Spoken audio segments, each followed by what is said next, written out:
Bonjour, bienvenue à tous. Notre rendez-vous du jeudi, la remet maintenant encore et toujours avec vous, surtout en ce presque début d'automne où il y a beaucoup d'activités, d'actualités politiques qui nous interpellent.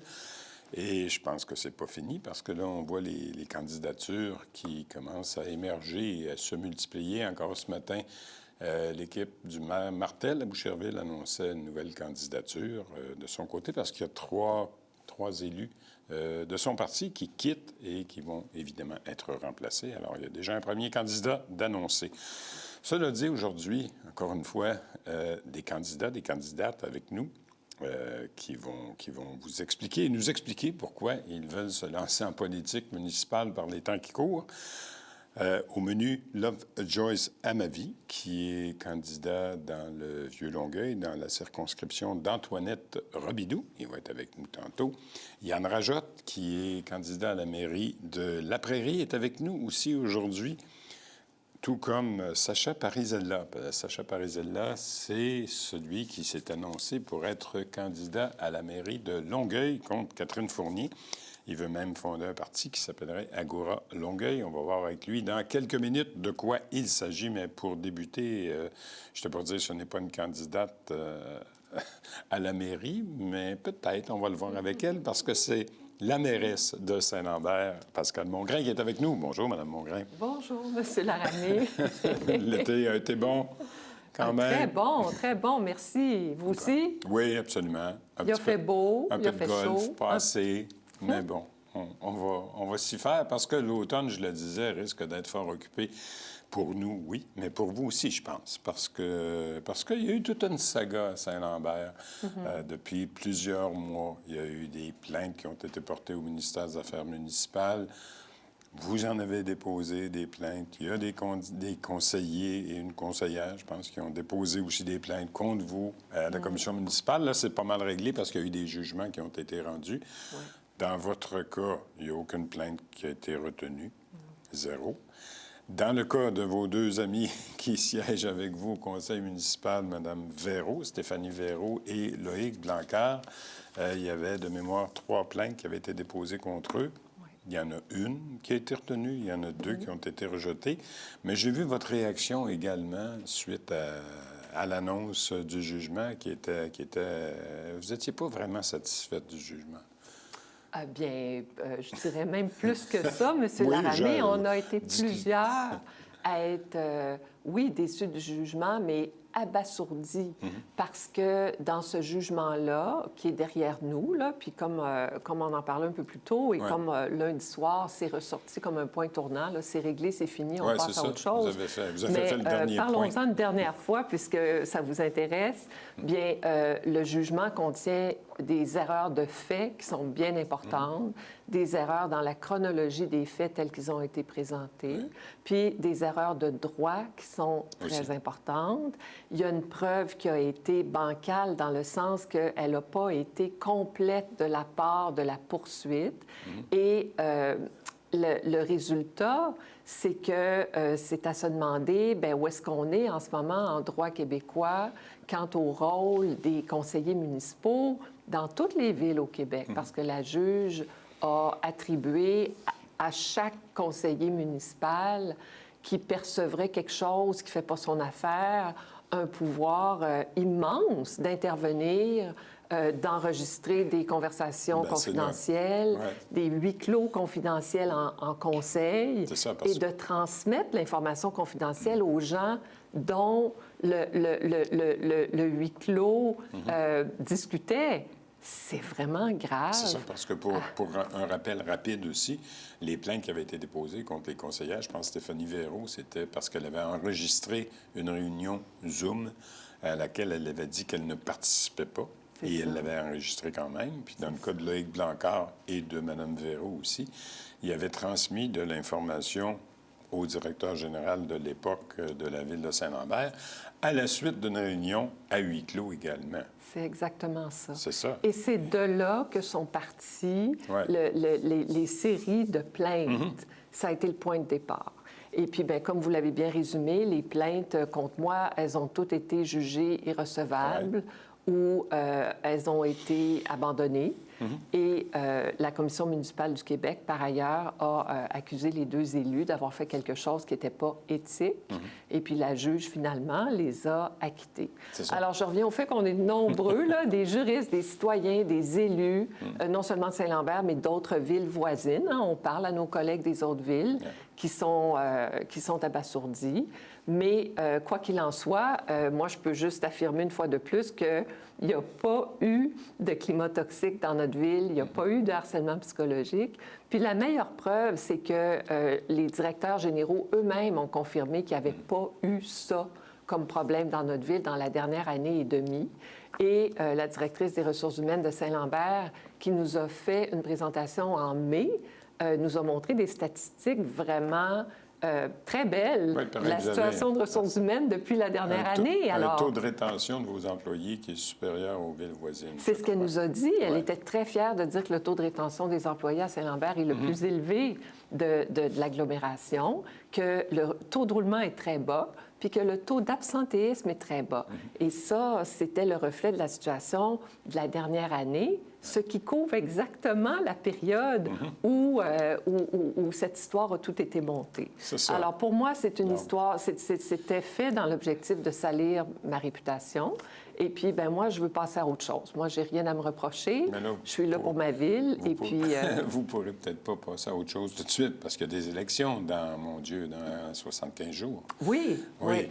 Et vous avez pris une décision, parce que la dernière fois que vous êtes venu ici, vous m'avez dit, bon, je suis encore en réflexion. Vous attendiez également le résultat de du jugement, des plaintes qui avaient été portées et déposées. Il y en a qui n'ont pas été retenues, il y en a une seule qui a été retenue. Suite à tout ça, oui, vous avez eu un conseil municipal lundi dernier. Est-ce que vous avez, par hasard, annoncé vos couleurs et votre intention? Bien non, M. Laramé, j'ai rien annoncé encore parce que j'attendais que vous me posiez la question. Puis je voulais vous faire l'honneur de vous dire que oui, c'est certain que ça m'intéresse de continuer.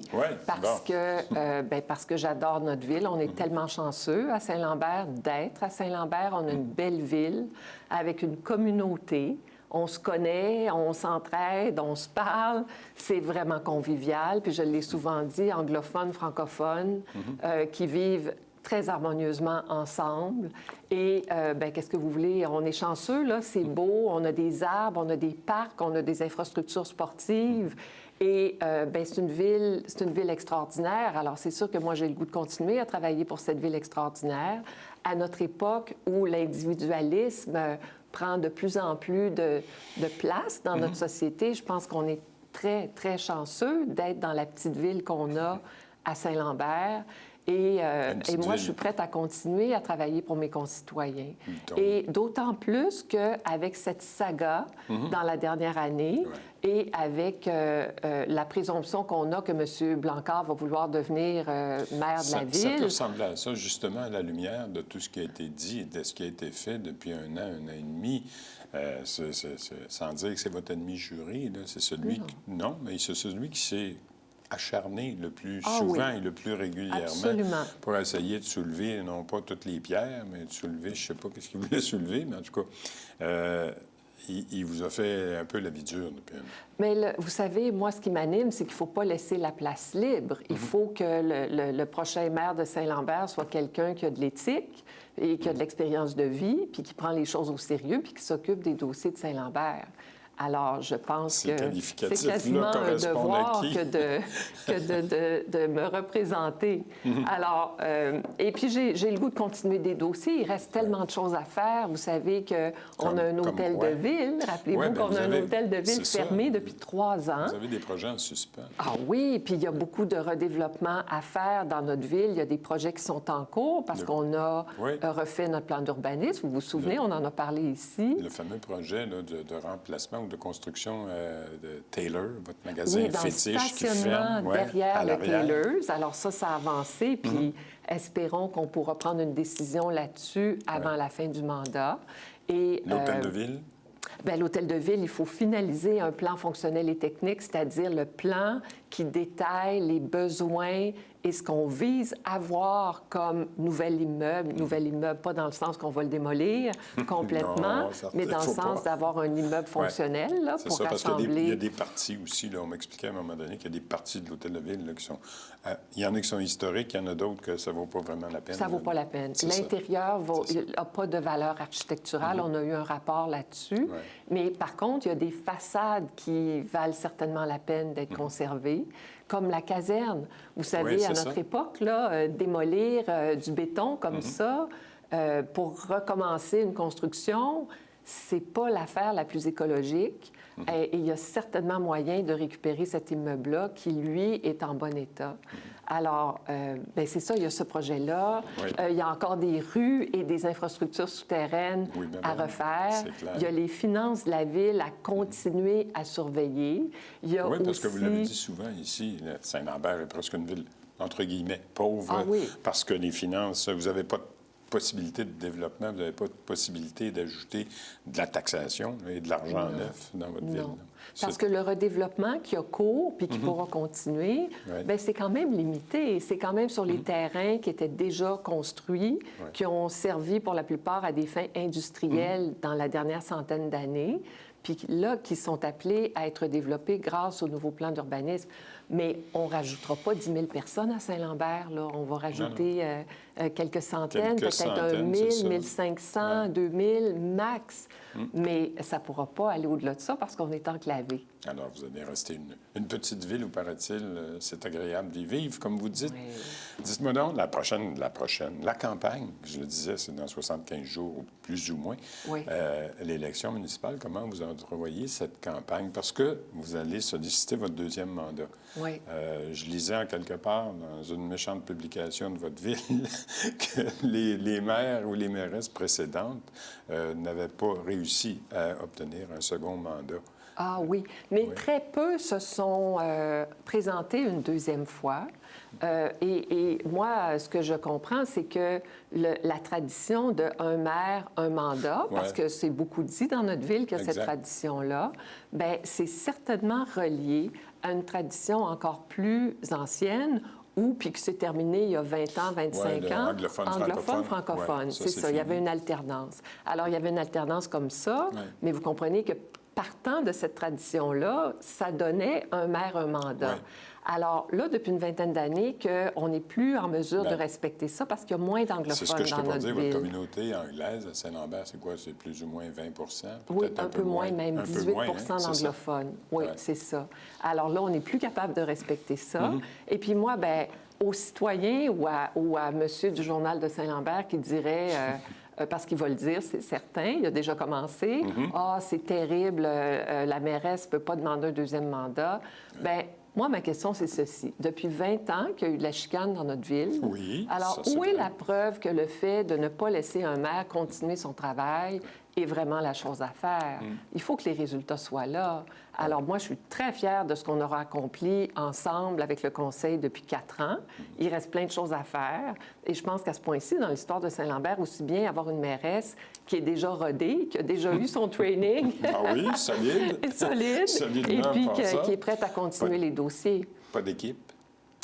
Pas formellement, mais certainement une équipe informelle avec des candidats avec qui on veut s'assurer d'avoir un conseil qui ne fera pas de chicane. Ça va, C'est ça que- ça va faire changement, c'est ça, à ça qu'on Saint-Lambert. cherche. Parce qu'effectivement, depuis 15-20 ans, c'est de la chicane perpétuelle. Puis c'est toujours... il y a toujours quelqu'un qui est en train de mettre un ou deux bâtons dans les roues des maires ou des mairesses sur place. Alors, ça va être votre enjeu aussi pour les prochaines élections. Ça va être la priorité Ouais. parce que vous savez que, à mon avis, ça ne reflète pas ce climat chicanier, ne reflète pas du tout notre communauté. On a du plaisir dans notre ville, puis les gens sont de bonne humeur. Alors, ce serait bien qu'on ait un conseil municipal qui soit aligné là-dessus. Alors, on ira vous visiter en fin de semaine parce que Oui. je pense que vous avez aussi une grande fête. C'est la fête de Saint-Lambert. Les fêtes de Saint-Lambert, ça bientôt. commence vendredi en Ouais. soirée, Demain. samedi et dimanche. Oui, bienvenue à vous, à tout le monde. Vous savez, si je peux me permettre, mes collègues de Boucherville et de Brossard et de Longueuil nous invitent à assister à leurs événements culturels. Alors là, c'est mon tour. C'est à Je votre vous en tour prie, à lancer venez vous l'invitation. promener dans nos rues. Ce serait vraiment sympathique. Pascal Mongrain, merci d'avoir été avec nous et bonne campagne. Merci beaucoup. Merci. À bientôt. On s'en va à la pause. Au retour, c'est le candidat de la mairie de Longueuil qui est avec nous. À tout de suite.